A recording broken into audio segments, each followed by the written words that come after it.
فقد قال الله تبارك وتعالى في القرآن المجيد والفرقان الحميد: أعوذ بالله من الشيطان الرجيم، بسم الله الرحمن الرحيم. ويطعمون الطعام على حبه مسكينا ويتيما وأسيرا. وعن أبي هريرة رضي الله تعالى عنه قال: جاء رجل إلى النبي صلى الله عليه وسلم فقال: يا رسول الله صلى الله عليه وسلم، أي الصدقة أعظم أجرا؟ قال: أن تصدق وأنت صحيح شحيح تخشى الفقر وتأمل الغنى، حتى إذا بلغت الحلقوم قلت لفلان كذا ولفلان كذا وقد كان لفلان. رواه البخاري، أو كما قال سيدنا وهادينا محمد صلی اللہ تعالی علیہ وسلم. میرے محترم بزرگوں اور دوستوں، میرے غیور نوجوان ساتھیوں، یہ ایک حدیث ہے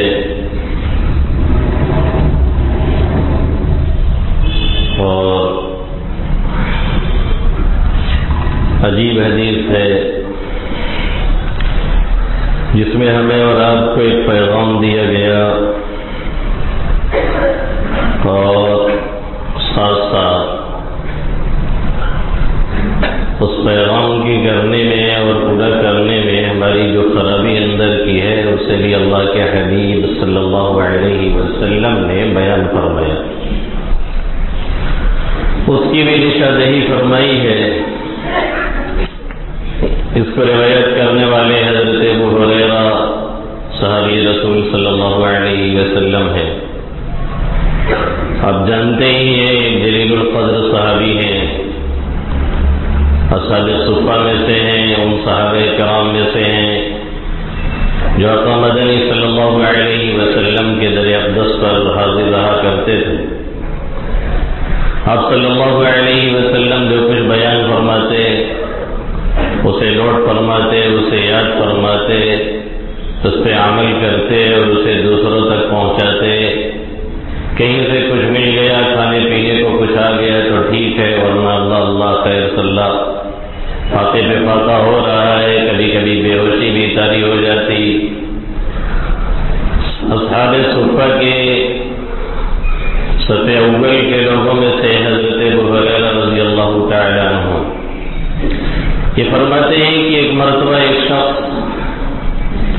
نبی کریم صلی اللہ علیہ وسلم کے پاس آیا، یعنی ایک صحابی آقا مدنی صلی اللہ علیہ وسلم کے پاس آئے اور انہوں نے آ کر کے آپ صلی اللہ علیہ وسلم سے یہ سوال کیا: یا رسول اللہ صلی اللہ علیہ وسلم، ای الصدقۃ اعظم اجرا؟ اے اللہ کے حبیب صلی اللہ علیہ وسلم، کون سا صدقہ اجر اور ثواب کے اعتبار سے سب سے بڑھ کر کے، کس صدقے میں ثواب زیادہ ملتا ہے، کس صدقے میں اجر زیادہ ملتا ہے، کس صدقے کا فائدہ زیادہ ملتا ہے؟ یہ سوال کیا صحابی رسول صلی اللہ علیہ وسلم نے اللہ کے حبیب صلی اللہ علیہ وسلم سے. آقا مدنی صلی اللہ علیہ وسلم نے انہیں جواب دیتے ہوئے فرمایا: ان تصدق وانت صحیح شحیح تخشى الفقر وتأمل الغنى. یہ صدقہ سب سے زیادہ اجر وہ صدقہ ہے جس کے اندر تم اس حال میں صدقہ دو، اس حالت میں صدقہ ادا کرو، انت صحیح، جبکہ تم صحت مند ہو، تندرست ہو، تمہارے اعضاء صحیح سالم ہو، تمہیں اس کا خطرہ بھی نہیں ہے کہ دنیا چھوڑ کر کے جا رہے ہو. انت صحیح و شحیح، اور تمہارا دل کچوٹ رہا ہو، تمہارے اندر بخالت ہو، دل یہ کہہ رہا ہو کہ تھوڑا سا روک لیں گے تو ٹھیک رہے گا اور دے دیں گے تو کچھ مال جیب سے چلا جائے گا، صحیح و شحیح، تم صحت مند ہو، تمہاری طبیعت اور حالت ٹھیک ہو اور تمہارا دل کچوٹ رہا ہو، جس کو ہمارے اردو میں کہتے ہیں تخشل فقر، تمہیں فقر کا خوف لگا ہوا ہو، یہ دھیان میں آ رہا ہو کہ ابھی صدقہ کر دیں گے تو 40-50 ہزار روپے نکل جائے گا، اور جو 50 لاکھ ہے اس کی طرف دماغ نہیں جا رہا ہے، 40 لاکھ میں 1 لاکھ زکوٰۃ نکلتی ہے وہ ہمیں دکھتا ہے، اور 39 لاکھ جو اپنے پاس رہتا ہے اس کی طرف ہماری اور آپ کی نگاہ نہیں جاتی ہے۔ تو اللہ کے حبیب صلی اللہ علیہ وسلم فرما رہے ہیں تخشل فقر، تمہیں فقر و فاقہ کا اندیشہ ہو، خوف لگا ہوا ہو، وتأمل الغنى، اور مالداری کی تمہیں امید لگی ہوئی ہو، یہ خیال ہے کہ یہ بھی رہے گا تو ہمارے پاس مزید پیسہ رہے گا، اسے کہیں لگائیں گے، کہیں انویسٹ کریں گے اور کما لیں گے اور ہمارے پاس زیادہ ہو جائے گا، اس حال میں تم صدقہ کرو، صحت مند ہو، دل تمہارا اندر سے کچوٹ رہا ہو، تمہیں فقر و فاقہ کا اندیشہ لگا ہوا ہو اور تمہیں مال بڑھنے کی، مالدار ہو جانے کی امید بنی ہوئی ہو، ولا تمہل، اور اسے ٹلاؤ نہیں، یہ مت سوچو کہ یہ کل کریں گے، یہ مت سوچو کہ بعد میں کریں گے، یہ مت سوچو کہ اچھا شام میں صدقہ کر دیں گے، ولا تمہل حتى اذا بلغت الحلقوم قلت لفلان كذا ولفلان كذا، یہاں تک کہ تلاتے رہے، جب موت آنے لگی اور ملک الموت جان نکالنے لگے اور آنکھیں ٹنگنے لگی اور یہ لگنے لگا کہ اب دنیا میں رہنا نہیں ہے،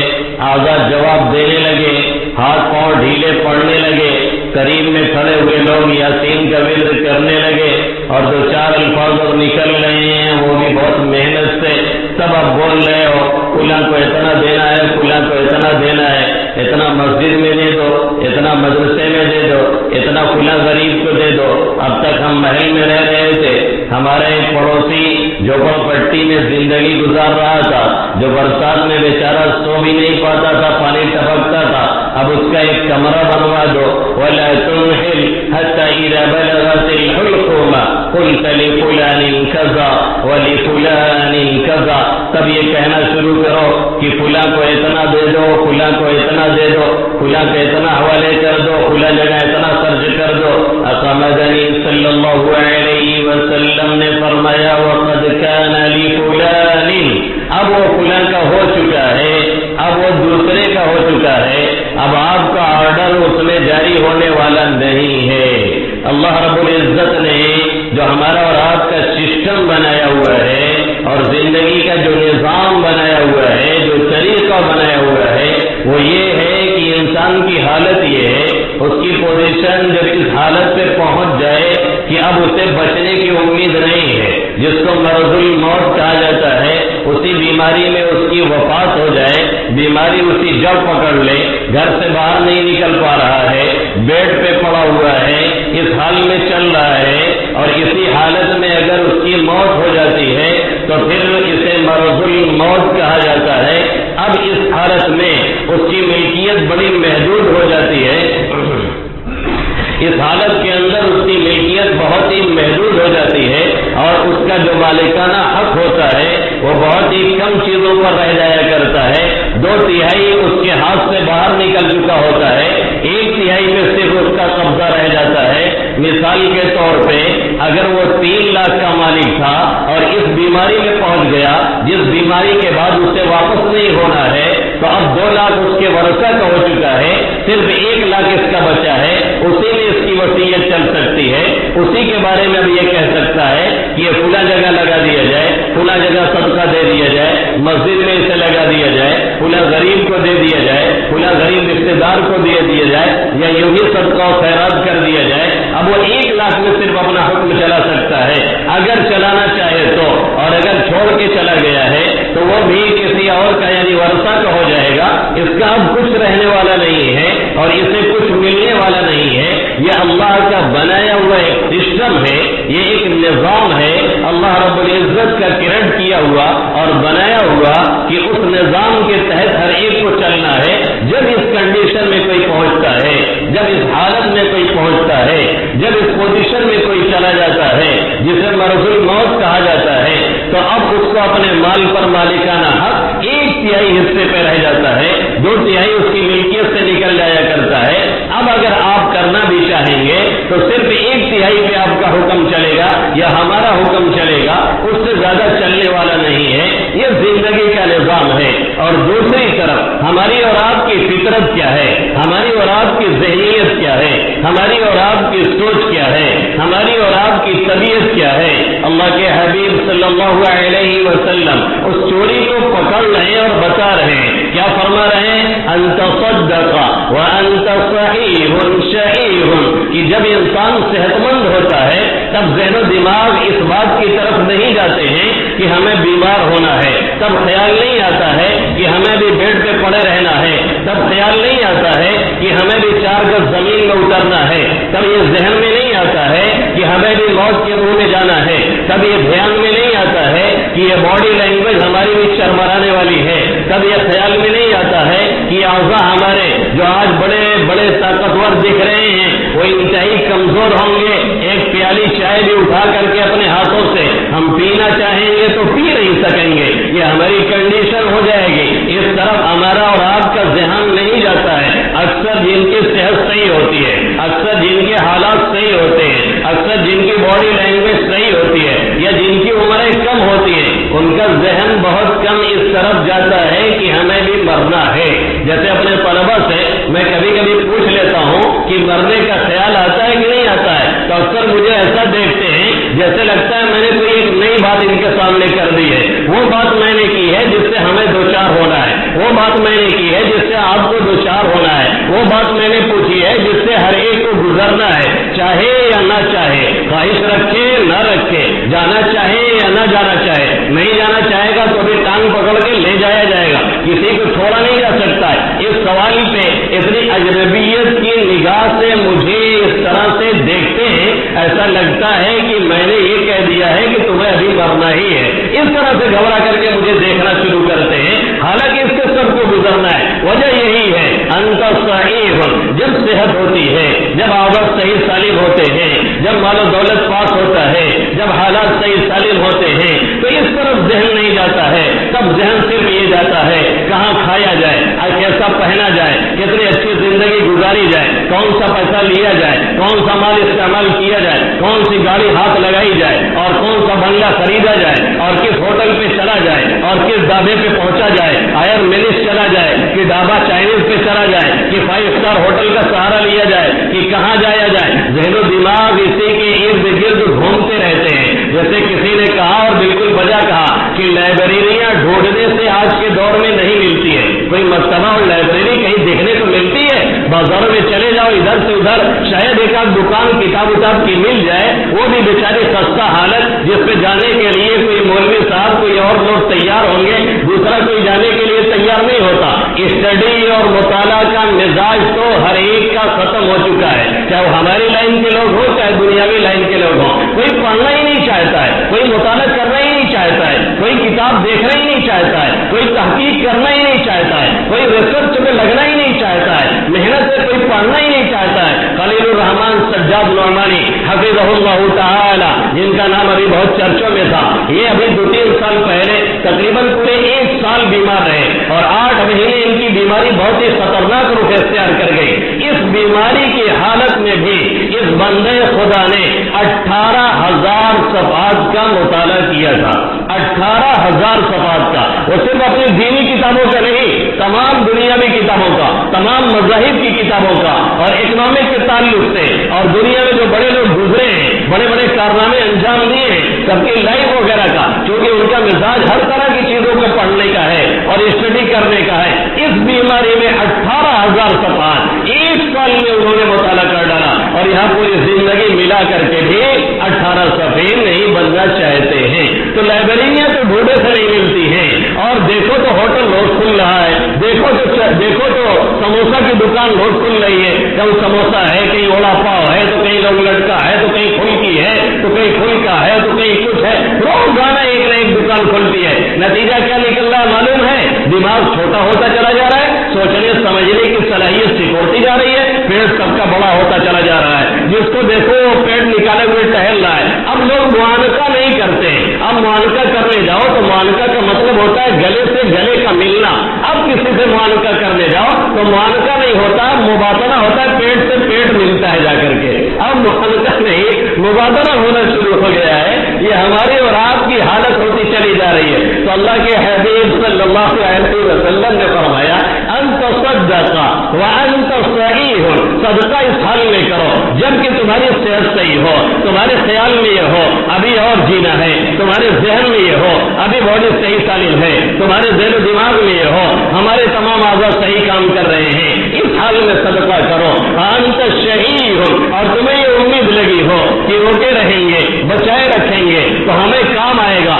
مال کی محبت دل میں گھسی ہے، ذہن میں یہ آ رہا ہے تأمل الفقر وتخشى الفقر وتأمل الغنى. ایک طرف خطرہ لگا ہو کہ اگر دے دیں گے تو کم ہو جائے گا، دوسری طرف ذہن میں آ رہا ہو کہ اگر بچا لیں گے تو مال بڑھ جائے گا. اس حالت میں جب تم صدقہ کرو گے اللہ کے حبیب صلی اللہ علیہ وسلم فرماتے ہیں اعظم اجرا، اس کا ثواب بہت زیادہ ہے. آگے آقا مدنی صلی اللہ علیہ وسلم نے فرمایا ولا تمہل، اسے ٹلاؤ نہیں. جب مال کی محبت ہو، جب صحت اچھی ہو، جب یہ امید بنی ہو کہ روکیں گے تو مال بڑھے گا، جب ذہن میں یہ ہو نہیں دیں گے تو ہم اور مالدار بنیں گے، جب دل کچوٹ رہا، ایسی حالت میں جب صدقہ کیا جاتا ہے اس کا فائدہ زیادہ ہوتا ہے، اس کی افادیت زیادہ ہے، اس کی اہمیت زیادہ ہے، اس کا اجر و ثواب زیادہ ہے. اللہ نے قرآن میں ایک جگہ نہیں نہ معلوم کتنی جگہوں میں فرمایا وَآتَى الْمَالَ عَلَى حُبِّهِ ذَوِي الْقُرْبَى وَالْيَتَامَى وَالْمَسَاكِينَ وَابْنَ السَّبِيلِ وَالسَّائِلِينَ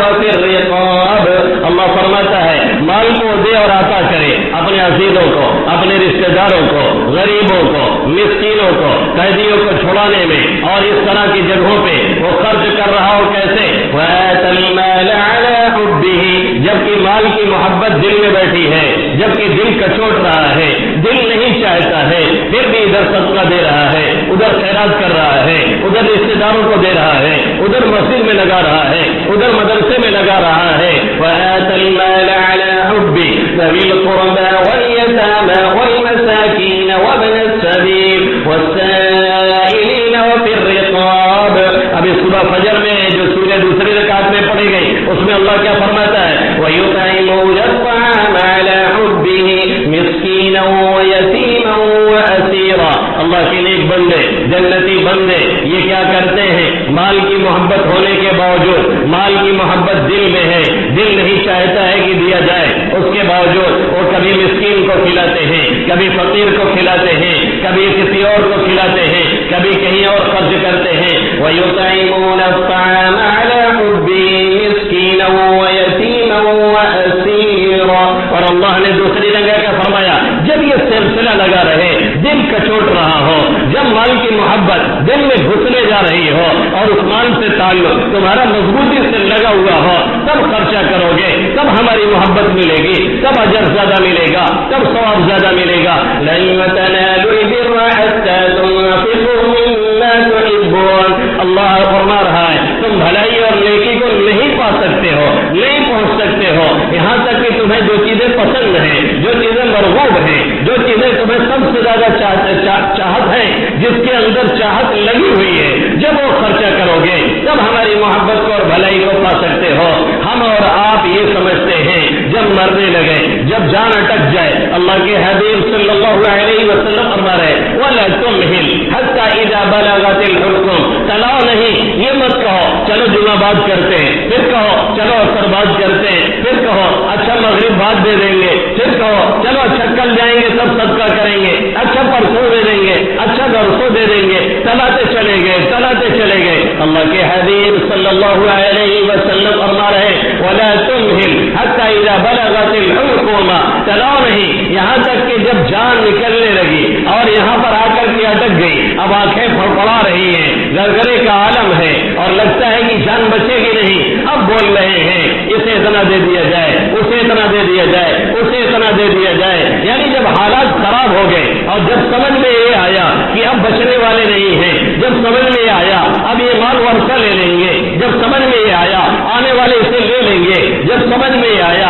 آنے والے اسے چھین لیں گے، اب لوگ لیتے نہیں ہیں بلکہ اب لوگ چھین لیتے ہیں. جیسا کہ متنبی ایک شاعر کہتا ہے، تسلبہ الآتی تسلب السالب وفارقہ الماضی فراق السلیب. جو بعد والے آتے ہیں یعنی ورثہ، وہ ایسا چھین لیتے ہیں، ایسا مان لیتے ہیں جیسے لگتا ہے کہ جانے والے سے چھین رہے ہیں، اور جانے والا چھوڑ کے بیچارہ ایسا چلا جاتا ہے جیسے لگتا ہے کہ اسے لوٹ لیا گیا ہے، جیسے لگتا ہے کہ اسے چھین لیا گیا ہے. تسلبہ الآتی تسلب السالب وفارقہ الماضی فراق السلیب. تو اللہ کے حبیب صلی اللہ علیہ وسلم فرما رہے ہیں جب یہ کنڈیشن ہو جائے، جب یہ حالت ہو جائے، تب یہ کہنا کہ اتنا ان کو دو، اتنا ان کو دو، اتنا فلاں کو دو، اتنا یہاں خرچ کرو، اتنا مسجد میں دو، اتنا مدرسے میں دو، اب اس کا کوئی نتیجہ نہیں. قد کان لفلان، اب یہ فلاں کا ہو چکا ہے. جب مرنے کی حالت میں دو گے اور جب خراب کنڈیشن میں عطا کرو گے اور جب پوزیشن خراب ہو جائے گی تب صدقہ اور خیرات کرو گے تو پھر انجام کبھی اچھا نہیں ہوگا. لوگ یہی تمنا کریں گے ہماری اور آپ کی کنڈیشن خراب رہے تاکہ صدقہ اور خیرات ملتا رہے. عام طور پہ ہم اور آپ صدقہ اسی حالت میں کرتے ہیں جب ہمارا ایکسیڈنٹ ہو جاتا ہے، جب ہماری ٹانگ ٹوٹ جاتی ہے، جب ہمارا کوئی بیمار ہو کر کے بیڈ پہ سسکنے لگتا ہے، جب کوئی اور مصیبت آ جاتی ہے تب جا کر کے ہم صدقہ دیتے ہیں، تب خیرات کرتے ہیں. اب جب صدقہ و خیرات ہم اس کنڈیشن میں پہنچ کر کے دیں گے، سامنے والا کھانے کے بعد ہمارے لیے یہ دعا نہیں کرے گا کہ ہم ٹھیک رہیں، بلکہ یہی دعا کرے گا کاش کہ ٹھیک ہو کر کے پھر گرے پھر ٹانگ ٹوٹے تاکہ کھانے کو ملے. یہی دعا کرے گا کاش کہ ٹھیک ہو کر کے پھر بیڈ پہ جائے اور پھر ہمیں کھانے کو ملے. یہ غلطی ہماری ہے، غلطی ان لوگوں کی نہیں ہے. ہم اسی حالت میں صدقہ دیتے ہیں جب ہماری پوزیشن بگڑ جاتی ہے، جب کوئی حادثہ آ جاتا ہے تب ہم اور آپ صدقہ کرتے ہیں. حالانکہ اللہ کے حبیب صلی اللہ علیہ وسلم فرماتے ہیں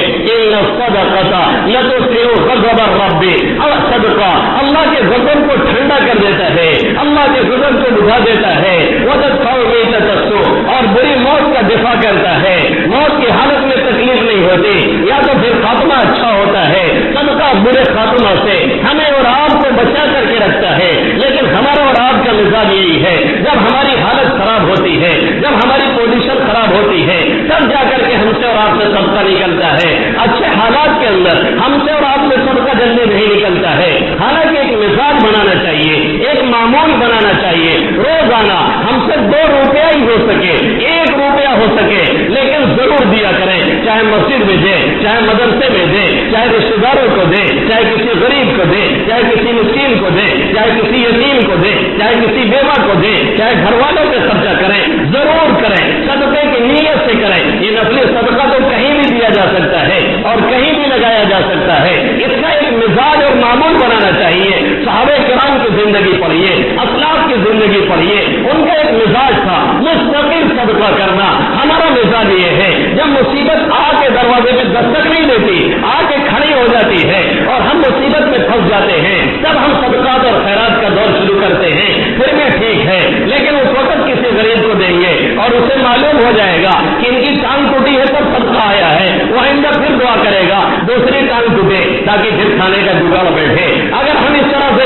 خیرات اور صدقہ کریں گے کہ کوئی مر گیا ہے اب کھلا رہے ہیں لوگوں کو تو لوگ تمنا کریں گے پھر کوئی بہت زیادہ ٹپکے تاکہ ہمیں کھانے کو ملے. یہ ہمارا طریقہ غلط ہے. ہم کوئی کاروبار کر رہے ہیں، ہم کوئی دکان کھول رہے ہیں، ہمارے یہاں انکم زیادہ ہوئی ہے، ہم خوشی میں لوگوں کو کھلائیں، ہم خوشی میں صدقہ زیادہ دیں، ہم خوشی میں خیرات زیادہ کریں تاکہ لوگ کھا کر کے پھر دعا کریں اللہ اسے اور دے، اللہ اسے اور بڑھائے، اللہ اسے اور ترقی دے، اللہ اسے مزید نوازے تاکہ ہمارا بھی فائدہ ہو. اس حالت میں صدقہ کریں گے ہمارا بھی اجر بڑھے گا، سامنے والا دعا بھی اچھی کرے گا. پوری حالت میں جب صدقہ کریں گے وہ کھا کر کے کبھی اچھی دعا نہیں کرے گا. اور یاد رکھیے یہ ہمارا مزاج بن چکا ہے. جب مسجد مدرسے میں دینے کی بات آتی ہے وہی 2-4 روپے کا سکہ نکلتا ہے، اور جب شاپنگ کرنے جاتے ہیں تو 500 اور 1000 اور 2000 کا نوٹ بھی ہمیں چھوٹا اور کم لگتا ہے. گھر سے باہر قدم نکالے نہیں 2000 کی نوٹ ختم ہو جاتی ہے، اور جب مسجد میں ڈبہ گھومتا ہے تو وہی کوڑ